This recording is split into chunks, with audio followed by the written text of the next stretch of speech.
Assalamualaikum warahmatullahi wabarakatuh. Selamat pagi semua. Kembali lagi bersama saya Bunga Syafira Dalimunte, mahasiswa dari Universitas Islam Negeri Sumatera Utara, Pendidikan Guru Madrasah Ibtidaiyah semester 5. Kali ini di video ini saya akan menjelaskan mengenai tokoh-tokoh sejarah pada masa Hindu, Buddha, dan Islam di Indonesia. Nah, yang pertama kita masuk pada masa Hindu. Pada masa Hindu ini terdapat 3 kerajaan. Yang pertama adalah Kerajaan Kutai. Kerajaan Kutai terletak di daerah Muara Kaman di tepi Sungai Mahakam, Kalimantan Timur. Kerajaan ini didirikan oleh Kadungga pada awal abad ke-5 Masehi. Kemudian Kudungga digantikan oleh putranya yang bernama Aswawarman. Nah, yang kedua itu adalah Kerajaan Tarumanegara. Kerajaan Tarumanegara ini terletak di pantai utara Jawa Barat. Kerajaan ini dipimpin oleh raja yang bernama Purnawarman.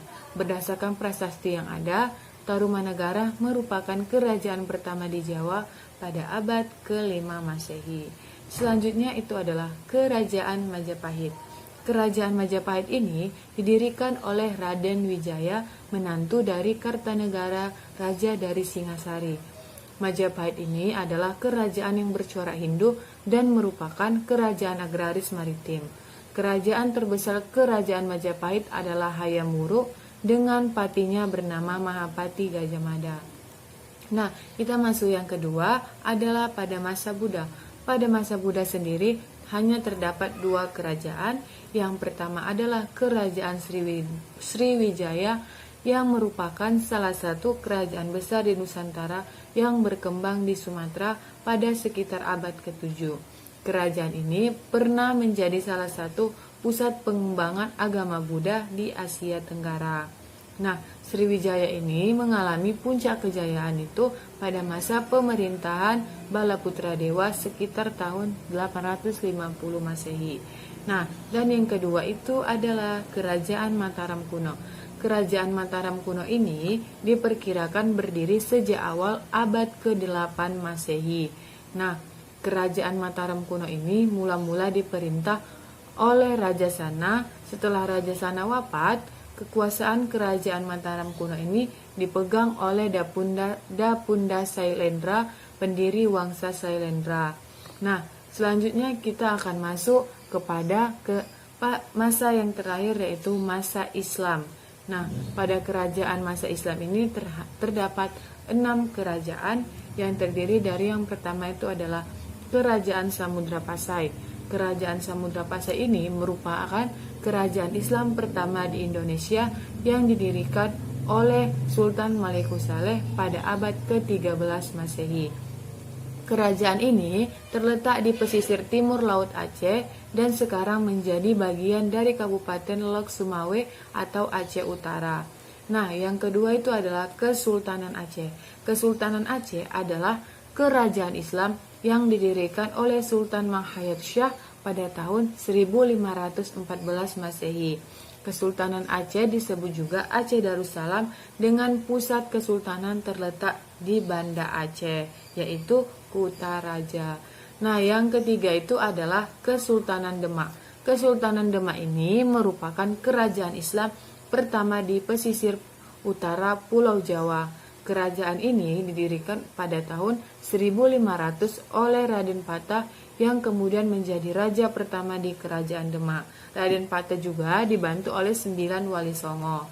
Nah, yang keempat itu adalah Kerajaan Kesultanan Banten. Kesultanan Banten ini merupakan kerajaan Islam terbesar di Banten yang didirikan oleh Sunan Gunung Jati pada tahun 1524. Dan yang kelima itu adalah Kesultanan Ternate Tidore.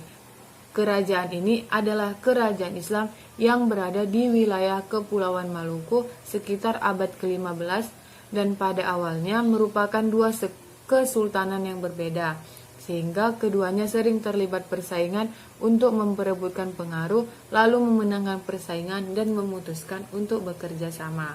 Nah, dan yang terakhir itu adalah Kerajaan Gowatalo. Pada abad ke-16 di Sulawesi Selatan ini banyak sekali terdapat kerajaan. Salah satunya adalah kerajaan Goa dan Talo.